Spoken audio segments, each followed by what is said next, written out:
Hi there YouTube, Mark Vergeer here. It's a very hot summer, meltingly hot day, and I didn't dare turn on my Xbox One, my PlayStation 3, my original Xbox or Xbox 360. I had to resort to handheld gaming or perhaps turn on the old PlayStation 1.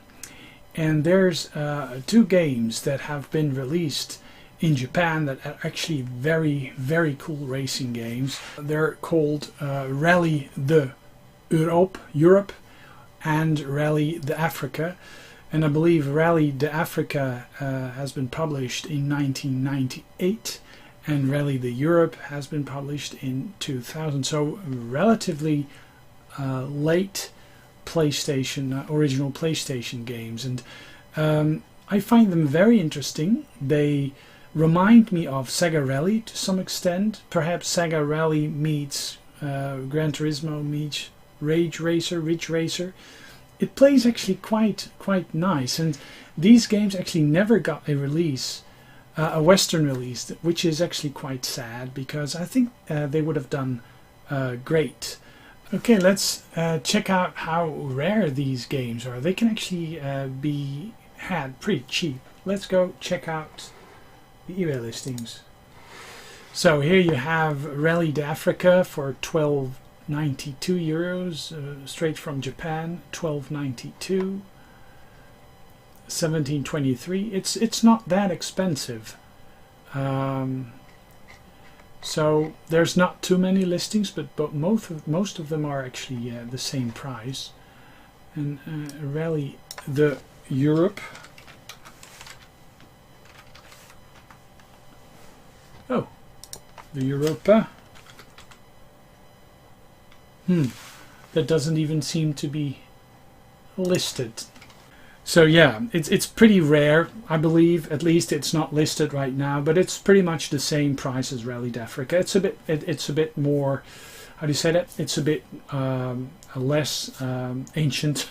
Well, it's from 2000, so it's 18 years old. But yeah, let's go check out some gameplay. Okay, so who doesn't love the authentic, old-fashioned PlayStation starting sound? Well, I do. Well, this is Rally de Africa, which was released by Prism Arts and it was released on the 23rd of September 1998. It uses one disc, and it's what they call an arcade rally racing game. There's not too much information out there. It has 4 game modes. It has a championship mode. It has a spot entry where you can actually drive in any of the 5 stages. There's Lake Victoria, there's Casablanca, Kilimanjaro, Dakar, Congo, and they increase in difficulty. There's 3 classes, K, A, or S. There's a 2-player battle, and you can drive against a human player or against yourself. If you do the memory battle, you can actually save your gameplay to a memory card, and then you can just race your ghost. This is actually quite a nice game, and this car actually controls a bit better than the default first car.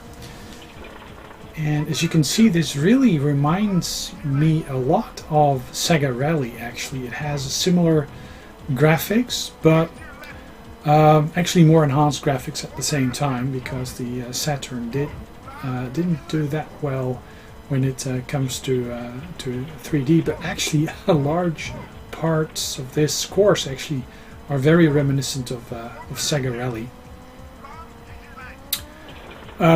Yeah, you have the announcer, which probably is a Japanese guy doing the voiceover. What's actually quite funny is that for the Japanese, the distinction between the L and the R sound is actually very inaudible for them.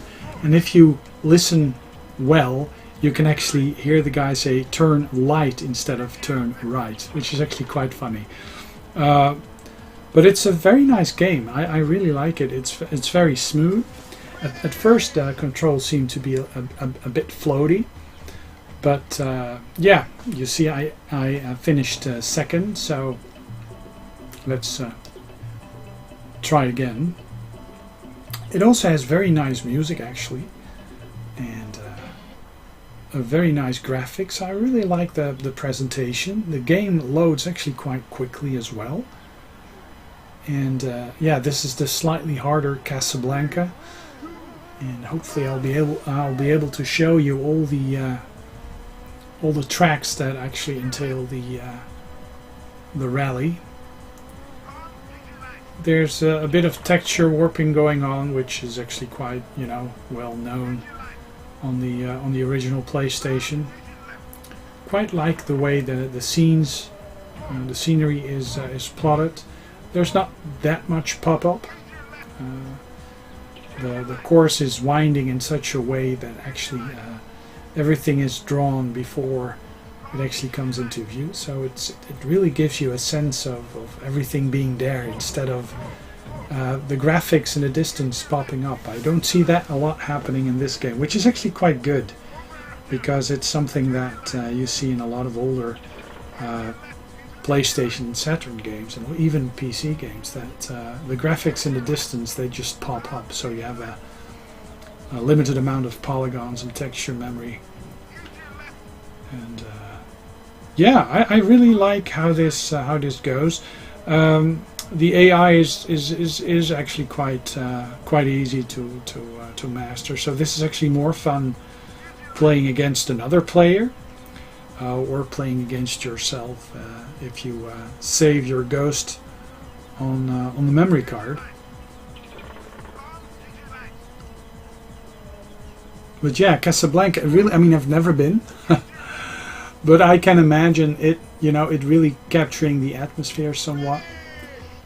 And yeah, in this Rally d'Africa game, each race consists of just one lap, so races go by rather quickly. The Kilimanjaro, you know, the big giant snow-covered, snow-topped mountain in Africa, this actually is quite a different track. Well, you drive around in the snow, and it's more tough. And this might actually be a somewhat of a boring track, because it's just whites and grays. Even the sky is gray. And you really drive at a tremendous pace of 150 kilometers per hour. And it's very hard not to slam into those cars. They did up the controls in the later game, the Rally de Europe, which was released 2 years later, which is very similar but has even better controls. But I quite like the graphics. I'm quite a fan of these old style, limited polygon filled. Well, yeah, you know, limited texture memory. They managed to pull off something quite amazing with this little console. I mean, it just has a very limited amount of texture memory, so loading in the tracks, which are actually quite lengthy, and map all the textures on the polygons. It's actually quite an interesting thing. There's quite a bit of a variety alongside of the track. I believe the finish comes into view, and I managed to reach the first position. And I believe now it goes to Dakar, which is the final stage. Oh, this only, yeah, that's it. It's only what is it? This race only consists of three tracks. So Class A probably has Dakar in it. So let's see how this more advanced car actually works. It has better controls than the previous car, no doubt. So yeah, we're going to be experiencing Lake Victoria again, and the car has a higher speed. As you can see, it easily reaches 170, 180 kilometers per hour. And it really gives you a sense of speed. I mean, watching the footage probably doesn't do it justice. You really have to have your hands on the controller and experience the game for yourself. It really goes by very quickly. It's I believe it's running at a solid 60 frames per second, at least to my eyes it does. There's no dropped frames. It's all happening very smoothly. So well, that's just what happens if you oh, look at those nice balloons over there. So there's more variety in the tracks, in the different classes than you think at first. Now it looks a bit like Need for Speed or something, you know, like the coastal highway thing. But yeah, it's quite cool. You know, I mean, this is all a bit repetitious. I think it may be best to just. Oh, I'm not sure. Let's do another one. I mean, these go by rather quickly, and we're only at 12 minutes or so. So Casablanca. Now, of course, these racing games don't have any licensed cars, or not that I know of. But that's something that's also the case with the famous Ridge Racer games. There are also not no licensed cars in it, and to some people that may actually be a large put-off, but to me, you know, it doesn't really matter as long as the cars look somewhat decent. And in this game, they look somewhat decent, so that's nice. Now, bumping into these cars will not let me pass them. And I believe the tracks may actually be a bit different when you do the other class of racing, but they may actually end up being exactly the same. They appear slightly different, but that's perhaps because of the cars. You know, 7th now. May actually be able to finish first. I'm not sure. It's also quite nice. You can actually drift in the corners. So basically, it's a very Japanese racing game, because you know the drifting is something that the Japanese really like in their racing games. And yeah, I'm quite a big fan of this. I've only been playing this for a couple of weeks, I guess. And I finished 4th, so I probably won't have a podium finish when all this is over. Let me see, I'm still number 3, Kilimanjaro.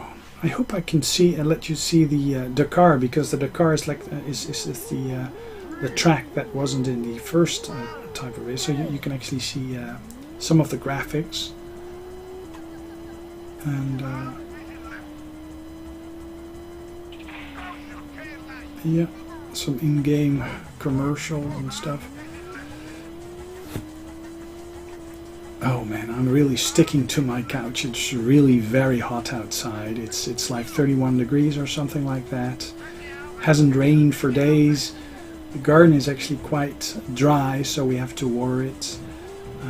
I might venture out in a bit to just go water the plants, because our veg plot will actually just be diminished to a shriveled up heap of greens that is unharvestable or unedible. So let me see, position 7. Not sure if I'm able to reach the first position. There's a bit of variety. There's a little mascot with a cat with $signs for his eyes. I believe the signs alongside the road and and the people standing on the sides, they may be similar, maybe exactly the same, but they appear slightly different with the different races. I may actually be very mistaken, but yeah, fourth. Hopefully the game will present me with the Dakar track, because yeah, it's nice. It's I believe it has very nice beach scenes for that. Yeah, this is the Dakar track. Now what I do like about this game is that loading times are actually quite fast, and replays actually look stunning. I'm not showing you any replay over here because, well, I just wanted to share with you a bit of the racing. And as you can see, it's much greener, the car. Very nice mosque or minarets. And the road is a bit grey bluish, and now we have a beach bit. Oh, yeah. There are some rendering issues when cars hit you. It can be a bit glitchy, and also cars that appear from you behind. You know, the engine has some issues with it. Sometimes if you hit the side of the road and it's like a mountain wall or something, you can actually sometimes see beyond the wall. So there's some rendering glitches, but for the most part this game actually has virtually no glitches, at least not that I'm aware of. But a track like this, a bit like this, if you hit the side and the camera swivels a bit too far to the side, you'll end up viewing the other side of the textures like that. You can actually see behind the wall. Now these twisty roads, you really need to be sliding through them. I haven't mastered that with this car, and I believe I ended 5th. So yeah, it's you know, it's not the best times, but at least you can get a somewhat of a gist of what this game is all about. And here we have the second game in the series. It's the sequel to Rally Africa, Rally the Europe, and it's also published by Prism Arts and was released in 2000, the 29th of April 2000 actually. Actually, it is possible to if you race this game and you win, you can actually unlock Rally Africa in this game. So this game actually contains Rally Africa as an unlockable, which is actually quite cool. So you only need to be buying one game actually. There's 4 game modes, just like the other game: Championship, Spot Entry, and Thessalia is easy, Toulouse is normal, Wales is hard, Liguria is very hard, and Karlstad is super hard. And there's again 4 classes: K, A, S, or F2, and the menu structure is a bit different. There's 2-player battle mode again. I'm not showing this because, you know, I only have myself to play here.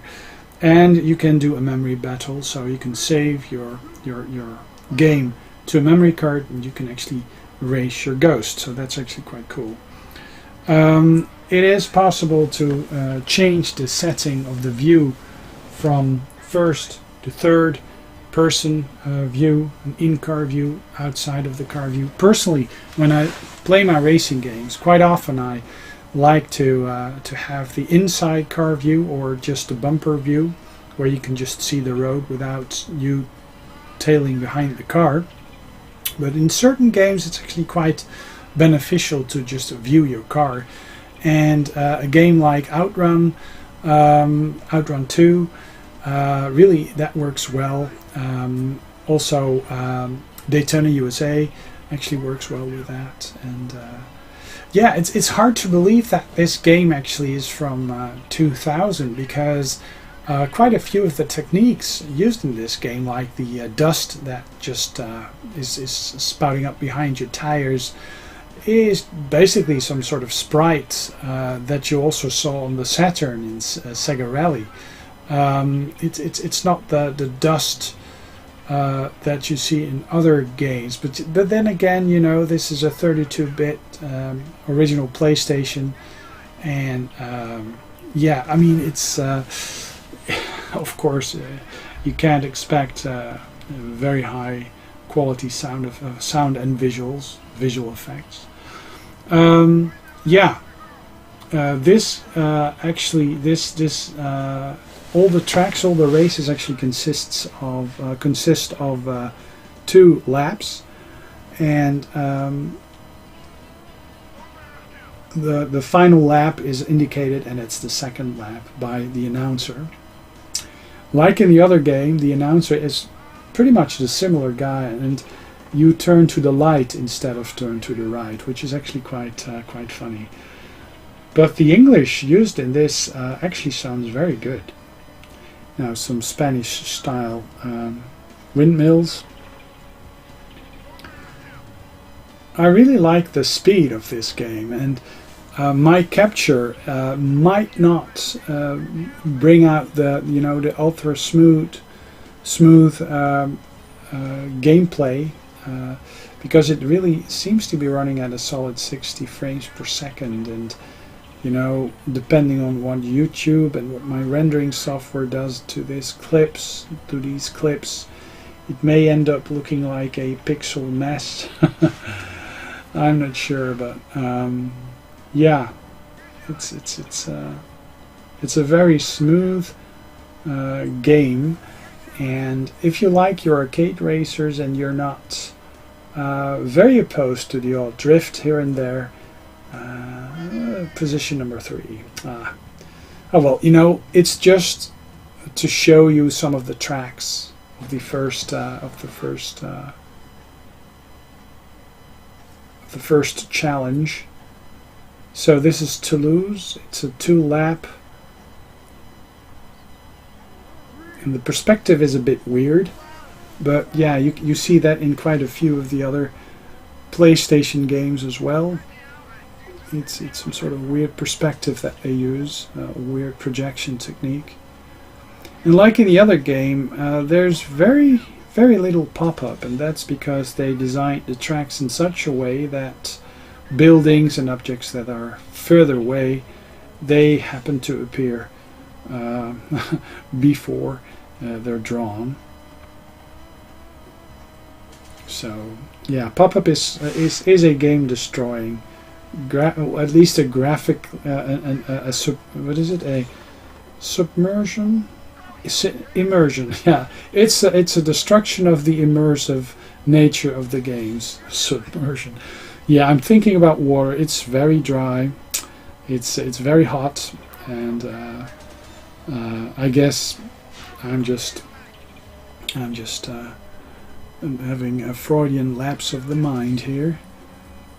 And there's a bit of the Colosseum even, or an amphitheater, which is actually quite cool.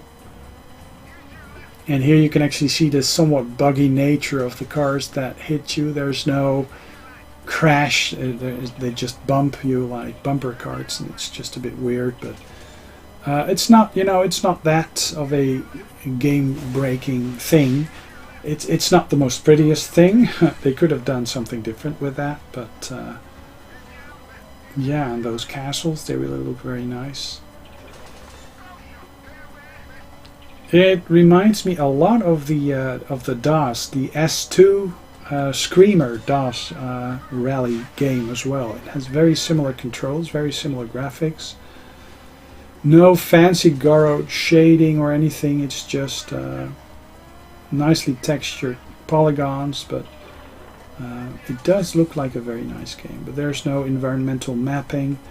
Some of the PlayStation games, they do fake environmental mapping on the windows and stuff, but none of that fancy stuff over here. You can't even look inside of the car. It's just a sort of black slab of a windscreen. Probably something that should approximate tinted glasses or something, tinted windows. Yeah, but it's a very nice game. I think two laps actually works a bit better when you think of this race. I believe the Rally d'Africa could also have benefited from 2 laps, but perhaps, you know, 1 lap is also an easy. I believe the AI is a bit is a bit different. The cars are spaced out a bit more differently, so I guess reaching first position is a bit hard if you just have 1 lap at your disposal. So they probably oh, this is a nice river that just flows alongside of the track, which is very nice in the castle. I really like the look of this game. It really presents you with a very nice retro polygon world that really feels like a nice place. Except, yeah, you saw the rendering issue over there. If you happen to if the camera just moves too close to the wall or the mountain range, it just yeah, there's a glitch. You can actually see beyond the wall. Yeah, I believe those are just these small things, that the cars that bump, you know, that they hit the graphical issues when you drive alongside of the wall and stuff. Yeah, that may actually be a bit of a thing. But yeah,